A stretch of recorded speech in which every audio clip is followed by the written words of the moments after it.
अनुसरितो अमर झाला अंतरला संसारा न देखते गर्भवास कधी दास विष्णूचे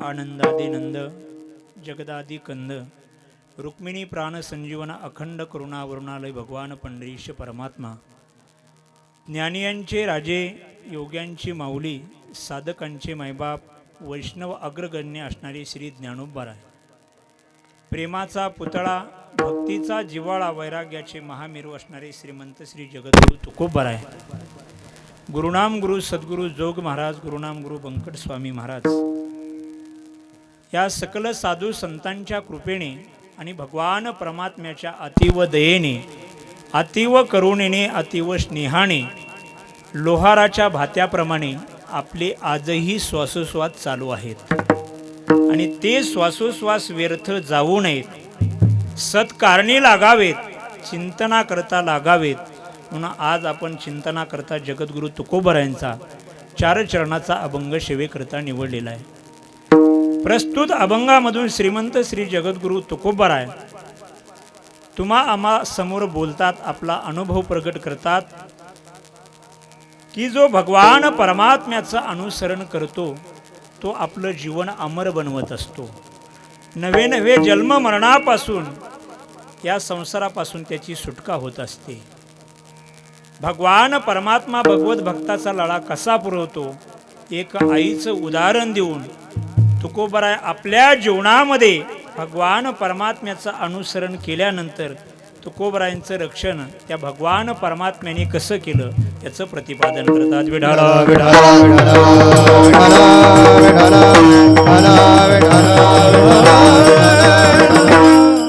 सेवेला प्रारंभ करण्यापूर्वी दोन शब्दाचा परिहार देणं अगत्याचं आहे। सर्वांना ज्ञात आहे सर्वांना श्रुत आहे की आजची कीर्तनरूपी सेवा कशाच्या निमित्ताने आहे कोणत्या कारणाने आहे, पण एक वक्त्याचं कर्तव्य म्हणून दोन शब्दाचा परिहार। पवित्र पावन श्री क्षेत्र लाडेवड गाव या गावामध्ये या भूमीमध्ये या धर्ममंडपामध्ये आजची कीर्तन सेवा ज्या कारणामुळे आहे असे वैकुंठवासी कैलासवासी नामदेव साधबा मुंडे यांच्या प्रथम वर्ष श्राद्धाच्या निमित्ताने आजची ही कीर्तन सेवा आहे। ज्या परिवाराच्या माध्यमातून आजची कीर्तन सेवा आयोजित केली वैकुंठवासी नामदेवरावजी साधबा मुंडे यांचे असणारे चिरंजीव श्रीयुत अंगद नामदेव मुंडे आणि त्यांच्या दोन मुली द्वारकाबाई लाड आणि किष्किंदा केंद्रे या समस्त मुंडे परिवाराच्या माध्यमातून आजची ही कीर्तनाची सेवा आयोजित केलेली आहे। त्यांच्या आज्ञेने आणि स्वामीजींच्या आज्ञेने ही आजची कीर्तन सेवा आहे। विठाला विठाला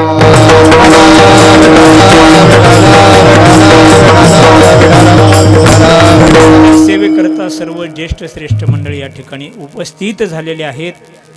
मृदंगाचार्य मंडळी असतील गायनाचार्य मंडळी असतील कीर्तनकार मंडळी असतील कथाकार मंडळी असतील या परिवाराची एक आज्ञा आणि स्वामीजींच्या आशीर्वादाने ही सर्व महाराज मंडळी या ठिकाणी उपस्थित झालेले आहेत।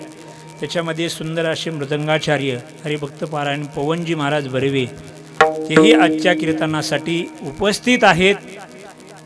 त्याचप्रमाणे सुंदर ज्यांनी सुरुवातीला चाल बोलली असे हरिभक्त पारायण गायनाचार्य मृदंगाचार्य कीर्तनकार भागवत कथाकार नवे नवे आजच्या भाषेत सांगायचं म्हणलं ऑलराऊंडर म्हणलं तरी चालेल असे परमप्रेमास्पद आमचे गुरुबंधू असणारे श्यामजी महाराज पंचाळतेही आजच्या कीर्तनासाठी उपस्थित आहेत। त्याचप्रमाणे त्यांच्याबरोबर ज्यांनी सुंदर अशी चाल गायली असे हरिभक्त पारायण गायनाचार्य योगेशजी महाराज तेही आजच्या कीर्तनासाठी उपस्थित आहेत। इकडं हरिभक्त पारायण सुंदर ज्यांचा स्वभाव आहे असे हरिभक्त पारायण घुले महाराज तेही आजच्या कीर्तनासाठी उपस्थित आहेत। इकडं गजानन महाराज तेही कीर्तनासाठी उपस्थित आहेत। महाराज गोरे गोमटे आहेत पण नावच विसरून गेलो हां गावकरी पण गावकरी जरी असले तरी माझं नाव तर घ्यावंच लागेल ना। हां अनिकेतजी महाराज तेही लाड आजच्या कीर्तनासाठी उपस्थित आहेत। वेणेकरी बाबा आहेत इकडं बाबाही आहेत आणि आम्हापर्यंत या साऊंड सिस्टमच्या माध्यमातून आवाज ज्यांच्या माध्यमातून पोहोचला जात आहे असे शुभम साऊंड सर्व्हिस कळमांबा त्यांची आज आपल्या परिवारांच्या आज्ञेने ही साऊंड सिस्टमची सेवा या ठिकाणी लाभलेली आहे.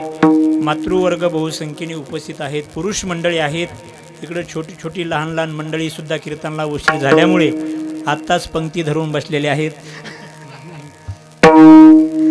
पंक्तीच्या तयारीनेच बसलेत ते, पण त्यांना विनंती आहे की समोर येऊन बसलं तर कीर्तनकाराची शोभा वाढेल आणि कीर्तनाचीही शोभा वाढेल. विठाला विठाला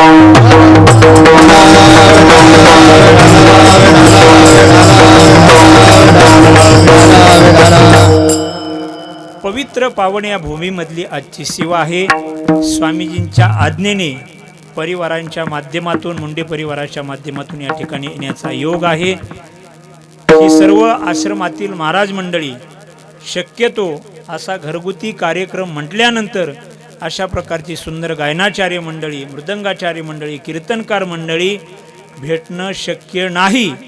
पण अशक्य असणारी ही गोष्ट एका मुंडे वस्तीवर शक्य झाली.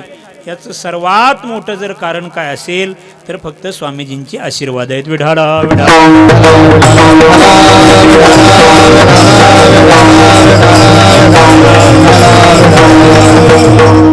ज्यांच्या निमित्ताने आज आपण ही प्रथम वर्ष श्राद्धाच्या निमित्ताने आजची कीर्तनाची सेवा आपण करतोय ते आपल्यामधून निघून गेलेले 1 वर्ष झालेलं आहे. 1 वर्ष झालेलं आहे.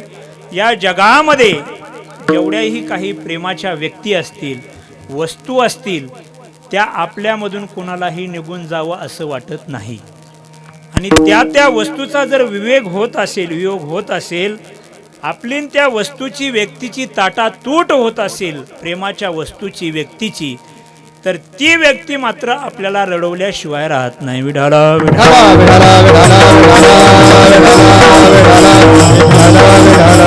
महाराज शास्त्राचा सिद्धांत आहे. या जगामध्ये तुम्हाला जी जी वस्तू प्रिय म्हणून आहे, शास्त्र सांगते एक ना एक दिवस ती तुम्हाला रडवल्याशिवाय राहणार नाही.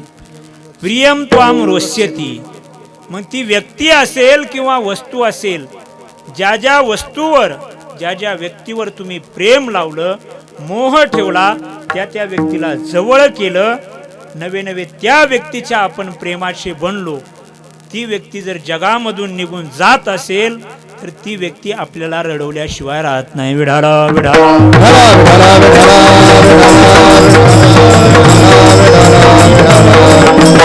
जगामध्ये किती माणसं जन्माला येतात आणि निघून जातात, पण जगामधले अनेक माणसं निघून गेल्यानंतर आपण रडत बसत नाही. काय जगामध्ये कितीतरी व्यक्ती जन्माला येतात, पावलोपावली, क्षणोक्षणाला, आणि प्रत्येक क्षणाक्षणाला कितीतरी व्यक्ती निघून जातात, पण आपण प्रत्येक व्यक्तीच्या निघून जाण्याने रडत बसत नाही. जी व्यक्ती आपल्या संबंधातली आहे, जी व्यक्ती आपल्या प्रेमाची आहे, जी आपल्या व्यक्ती आवडीची आहे, ती व्यक्ती मात्र आपल्यातून निघून गेल्यानंतर आपण कायम रडत असतो. कारण शास्त्राचा सिद्धांत आहे, जेवढं आपल्या जगामध्ये आवडीचे विषय आहेत, प्रेमाचे विषय आहेत, त्यांची ना आपली जर ताटातूट झाली तर माणसाला तो विषय रडवल्याशिवाय राहत नाही. विठाला विठाला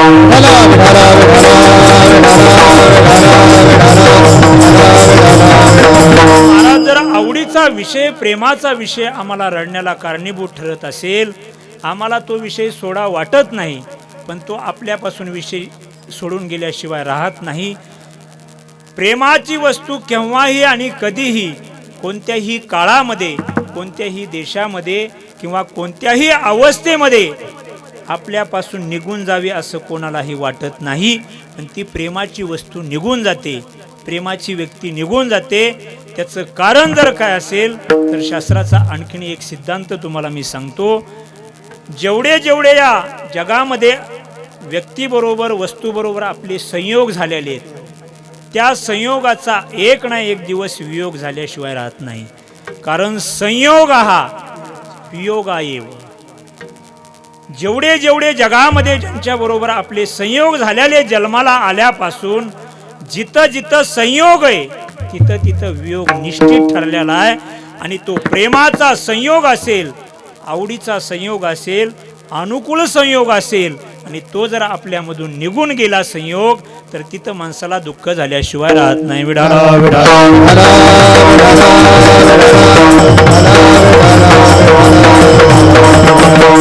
वडिलांच्या जाण्याने त्या परिवाराला, त्या कुटुंबाला सर्वांनाच दुःख आहे. बरं, जे आपल्यामधून निघून गेलेत त्यांचं किती पुण्य असेल, काय असतील, किंवा त्यांचा माझा काही जास्त संबंध आलेला नाही. नवे नवे मुंडे वस्तीवर मी प्रथमताच आलोय. पण ज्यांचं नाव घेतल्यानंतरही आपल्याला पुण्य पदरामध्ये पडावं इतकं त्यांचं पवित्र नाव आहे. नामदेव हे नावच महाराज पुण्यात्मक आहे. कुणीही उच्चारू द्या, केव्हाही उच्चारू द्या. त्यांनी त्यांच्या जीवनामध्ये किती सत्कर्म केलं असेल ते मला माहीत नाही, पण त्यांचं वडिलांनी, आई वडिलांनी ठेवलेलं नावच एवढं पवित्र आहे की ते पवित्र नाव कीर्तनाच्या माध्यमातून, भजनाच्या माध्यमातून आपल्या मुखामधून निघून जात असेल तर अनायासे आपल्या जीवनामध्ये ही कीर्तनाची सेवा पुण्य टाकत असते. विढाला विढाला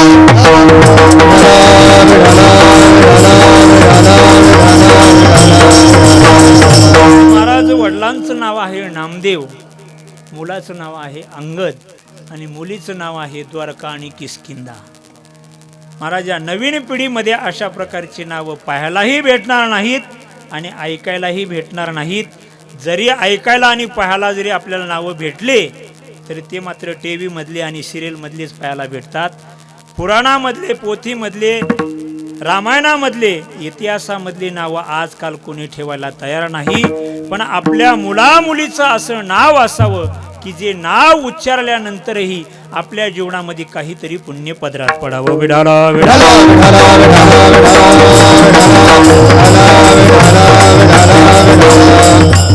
अहो, जे आपल्यामधून निघून गेलेले त्यांच्या वर्ष श्राद्धाच्या निमित्ताने आपण या ठिकाणी कीर्तन करतोय, भजन करतोय. रात्री मला वाटते भजन या ठिकाणी झालेलं आहे, बरोबर आहे ना? या रात्री भजन झालंय, आता कीर्तन होतंय.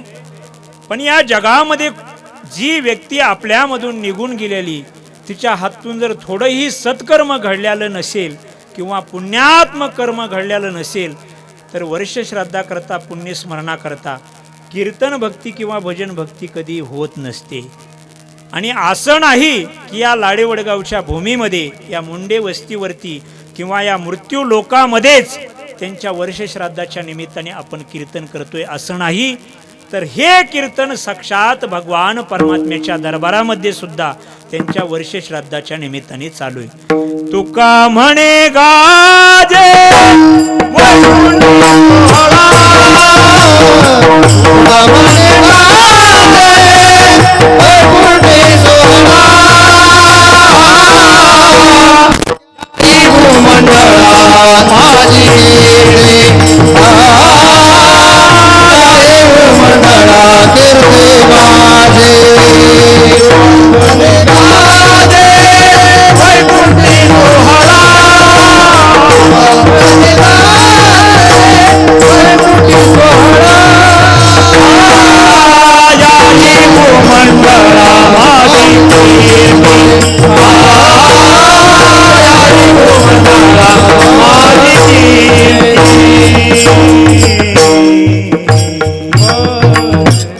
तुका म्हणे गाजे वैकुंठी सोहळा, याही भूमंडळा माझी कीर्ती. या मृत्यू लोकात आपण कीर्तन करतोय, पण साक्षात भगवान परमात्म्याच्या दरबारामध्ये त्यांची सुकीर्ती साक्षात गंधर्वाच्या मुखामधून, मोठमोठ्या महान व्यक्तीच्या, साधू संतांच्या मुखामधून त्यांची कीर्ती आजही चालू आहे. याचा अर्थच हा आहे की त्यांनी त्यांच्या जीवनामध्ये काहीतरी सत्कर्म केलेलं आहे. विडाला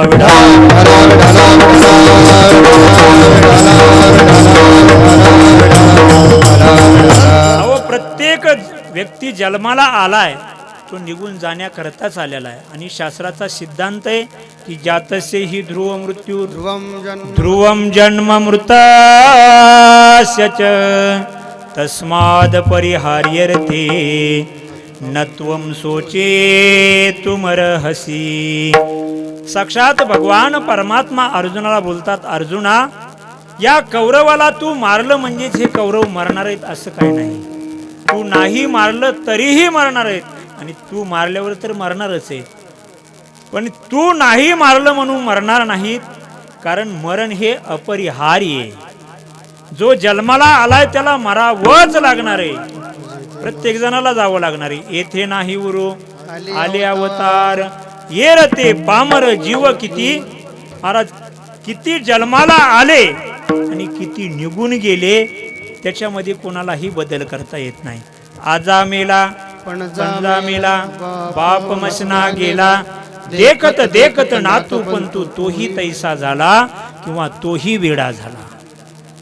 महाराज प्रत्येक जण निघून गेलाय. ज्ञानोबराय म्हणतात, तापत्र या अग्नीचा लागला सेवणावा, कवनारी घे कवनाड करी सावा धावा.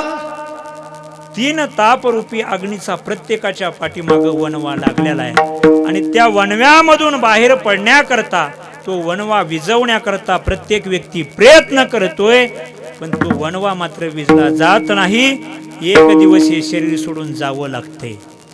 पण माणसाची म्हण आहे, मरण तर प्रत्येकाला आहे, मरावे परी कीर्तिरूपी उरावे.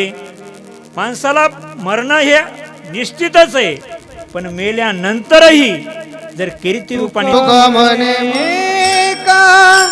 मरण्याची सरे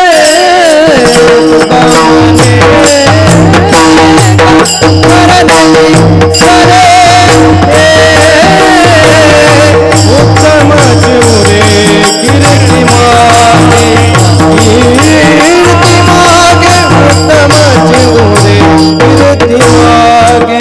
तुका म्हणे मरण्याची सरे, तुका म्हणे मरण्याची सरे.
तुका म्हणे एका मरणेची सरे, उत्तमची उरे कीर्ती मागे. ज्यांचं वर्ष श्राद्ध आपण आज करतोय त्यांची ही उत्तम कीर्ती. कोणती कीर्ती? ही अधम कीर्ती नाही, ही उत्तम कीर्ती. महाराजा कोणाच्या जीवनामधले वडील, कोणाच्या जीवनामधले आजोबा, कोणाच्या जीवनामधले पंजोबा हे कोणालाही आपल्यामधून निघून जावं असं वाटत नाही. महाराज आईचं प्रेम प्रगट आहे, पण वडिलाचं प्रेम हे झाकलेलं आहे. आईच्या प्रेमाला ही कळसाची उपमा आहे आणि वडिलाच्या प्रेमाला ही पायाची उपमा आहे. मंदिराचा पाया कधी दिसत नाही, मंदिराचा कधीही कळसच दिसत असतो. वडिलाचं प्रेम त्याच पद्धतीने, वडिलाचं प्रेम कधीही दिसत नाही, कारण ते मंदिराच्या पायाप्रमाणे. आईचं प्रेम हे प्रगट असतं, ते कळसाच्या ठिकाणी ते प्रत्येकाला झळकून त्या कळस जसा झळझळीत सोनं सळा, कळस दिसतो सोजवळा. कळस ज्याप्रमाणे चकचकीत दिसतो, लखलखीत दिसतो, त्या पद्धतीने आईचं प्रेम हे जगामध्ये प्रत्येकाला दिसत असतं. पण वडिलाचं प्रेम कोणालाही दिसत नाही. पण वडिलाचं प्रेम दिसत जरी नसेल तरी वडिलाचं प्रेम हे आपल्या मुलावरती, नातवावरती, आपल्या कुटुंबावरती नसतं असं मात्र नाही.